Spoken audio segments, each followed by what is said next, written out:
Hello everyone and welcome to my vlog. This is Oliver Teacher with a new set of words, phrases, expressions, collocations, idioms, proverbs, and many other vocabulary. I hope you can use my posts in your daily conversations and exams. And without further ado, here are this week's vocabulary. All right, everyone, let's start with Monday. Monday is our alternative vocabulary day. And for this week, we have the word arm. So don't say weapon, say arm. You will sound like a reporter on TV. A quick tip about the word arm. Unarmed has the meaning of to have no weapons. So if somebody is unarmed, this person doesn't have any weapons. Our examples, first one. The international arms dealer was finally caught while he was trying to illegally sell arms to terrorists. Our second example. Most civilians who get killed in wars are unarmed and cannot defend themselves. All right, a little bit of explanation. We have crossed out the words weapons and used the words arm. And another one, the word seller, the person who sells. I have used the word dealer instead because it has the same meaning. Of course, the word illegally means against the law over here. In the second one, the word civilians needs a little bit of explanation. These people are not soldiers. They don't wear a uniform, so they are not soldiers. And they are unarmed. They have no weapons to defend themselves. Moving on to the next day, which is Tuesday. Tuesday, we have the word magnificent. And the noun form of magnificent is magnificence. What about the meaning? We have a few synonyms, same meaning words like superb, not super, superb, wonderful, glorious, and extraordinary. You can say extraordinary, but I'd like to say extraordinary for this one. Our examples, the first one, the Taj Mahal in India is a magnificent building and beautifully represents the art of its time.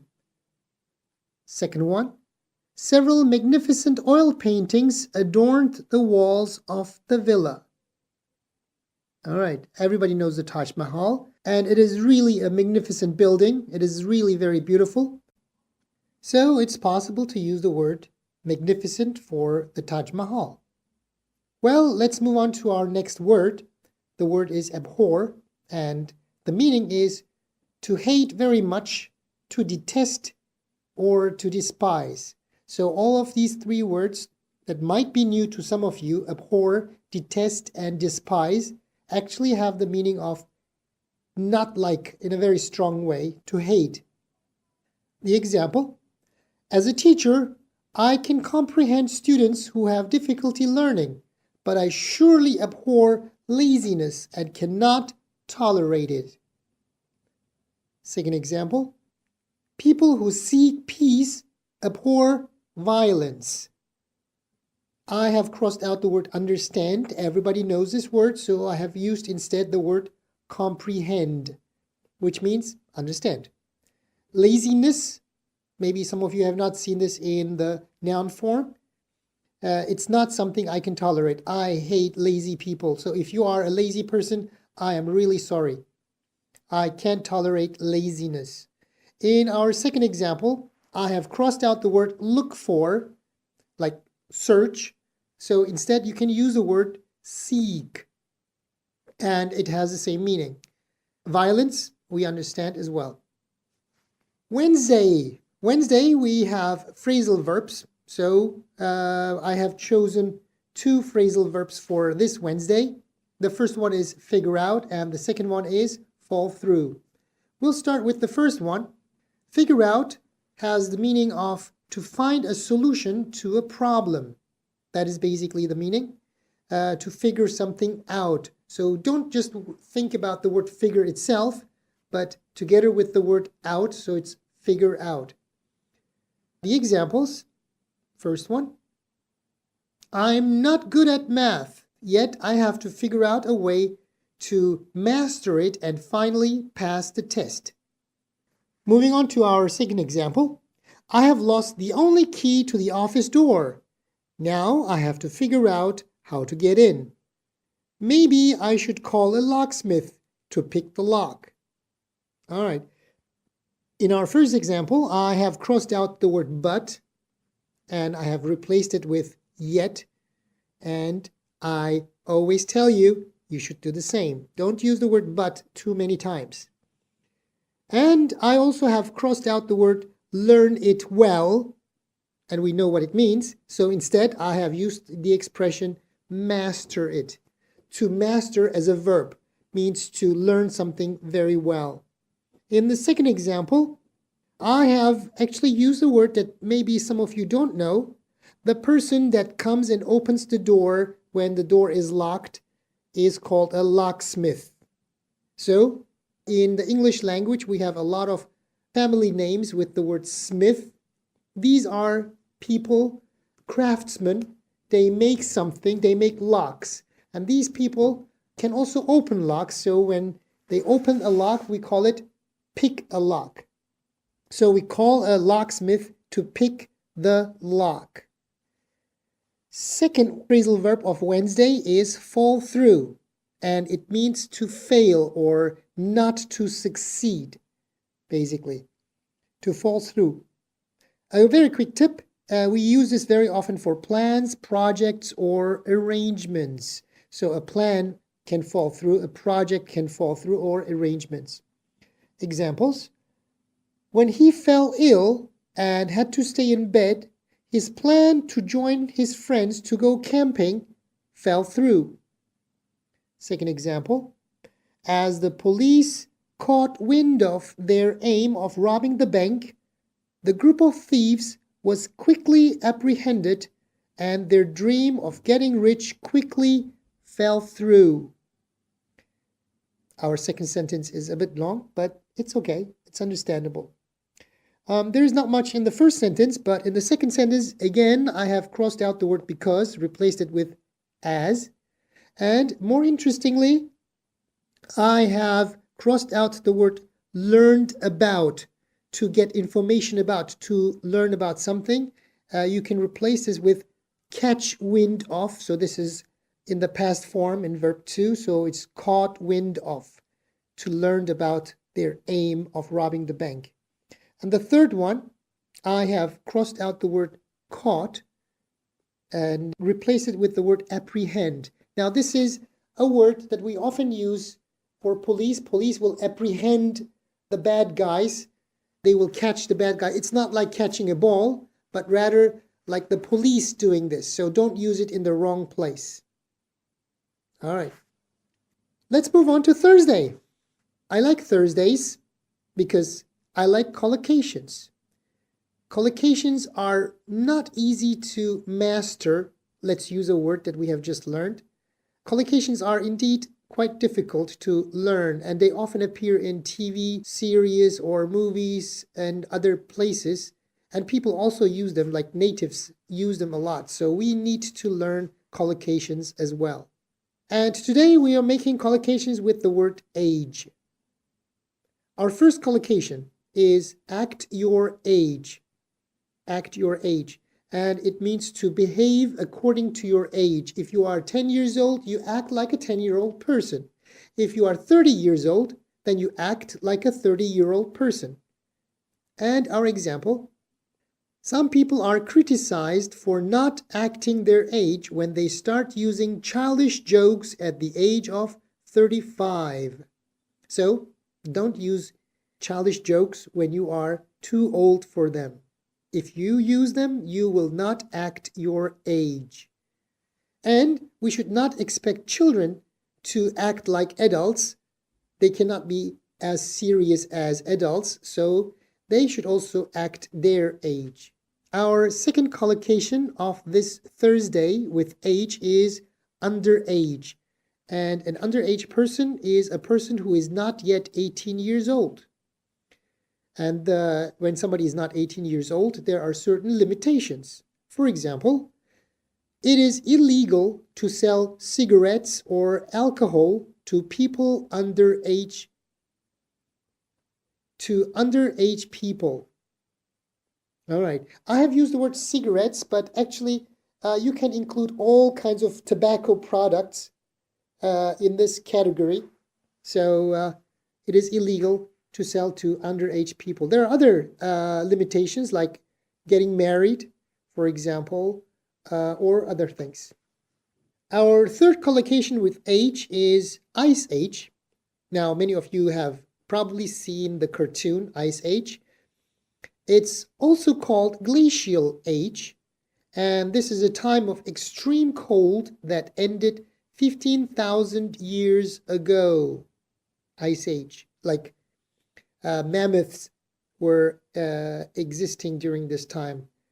Example, it is widely believed that Native Americans crossed into Alaska from Russia during the last Ice Age. All right.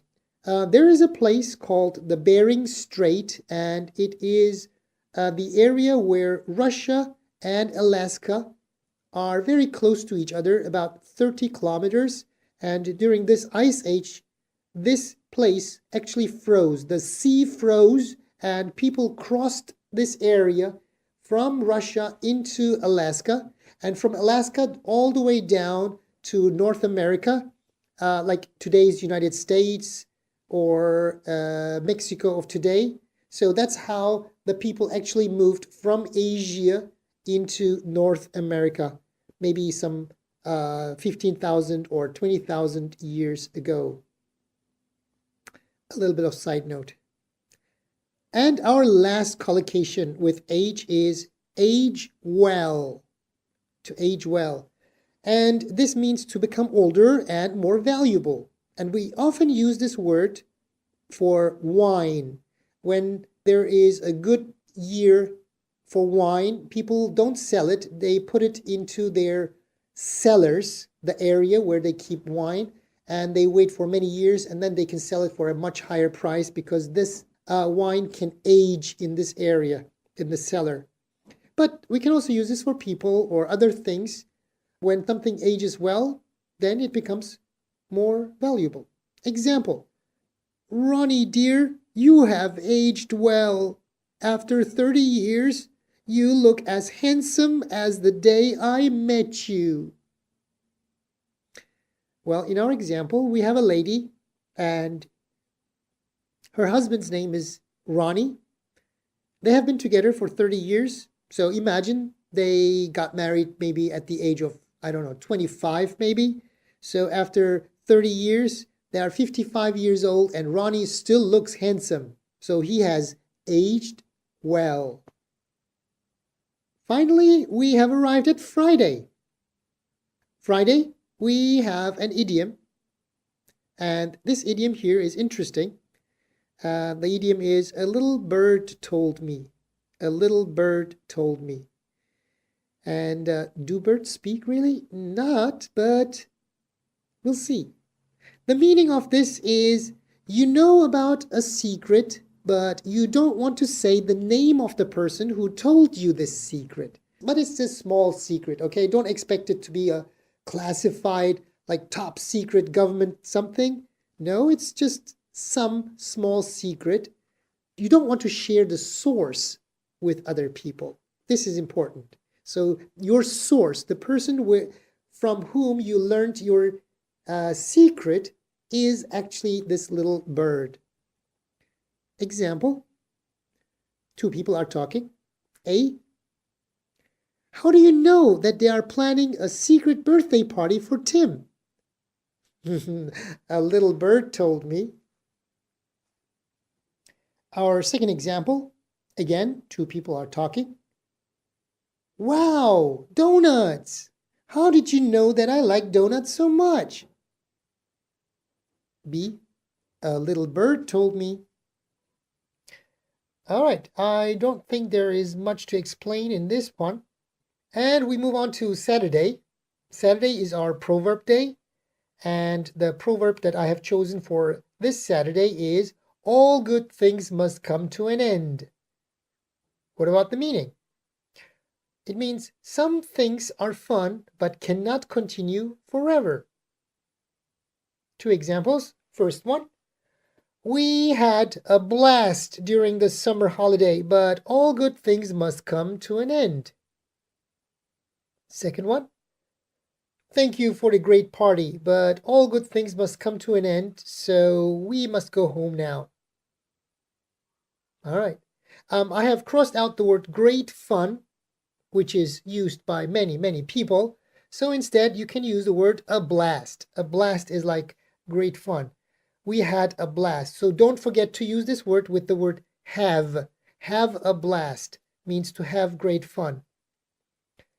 Okay, that's all for Saturday. That was quick. Our favorite day, Sunday. And Sunday we have foreign words that we use in English. I have two foreign words prepared for this week. The first one is c'est la vie. Please repeat, c'est la vie. And this one is French. And the literal meaning is this is life or such is life. Actually, I had a friend before and he would not say c'est la vie. He would just say, such is life. So maybe you can also use such is life instead of c'est la vie when you forget this expression or this word. And what about the meaning? It means when you cannot do anything about a situation and you have to accept it, you just say, this is just how life is. All right, we have again two examples. The first one. I actually was planning on going to Chicago and studying in a university there, but I was not accepted. What can I say? C'est la vie. Second example. Oh man, we wanted to play football this afternoon. However, it has started to rain. Well, it can't be helped. C'est la vie. So we have used all the words and they are very clear. I don't see any reason to explain them any further. So let's move on to our second one. Our second foreign word in English is a cappella. And this is a Latin word and it means a song sung by voice without any instruments. And a very good example for an a cappella song is Don't Worry, Be Happy by Bobby McFerrin. And I'm sure you all know this song. Two examples. First one. Religious music is usually sung a cappella, but it can sometimes be accompanied by one or two instruments. Second example. The a cappella performance of the class was far better compared with the performance in the company of musical instruments. Quick explanation. In the first example, I have used the word be accompanied by, means to be together. So it can be sometimes together with one or two instruments. And in the second one, I have used the word compared with, and I have crossed out the word than. So in the future, you can also say far better compared with, instead of saying far better than. And a second one that I have crossed out is together with, and I have used in the company of. Now you will feel that the word company is different from the word company that you learned and that you are using, like he works in a company. No, this one actually is related to in the first example we used be accompanied by. It is actually related to this one, and it means together. In the company of means together, together with. All right, great. We're done. I hope you have enjoyed my mini lesson on my weekly vocabulary. I will post new vocabulary on my Instagram page at Oliver Teacher every day and record them after the week is over and share them here on YouTube. I am everywhere on Instagram, YouTube, Facebook, Twitter. I'm also on Tumblr, Google+, and VK. And don't forget to subscribe and hit the like button. See you next week. Bye.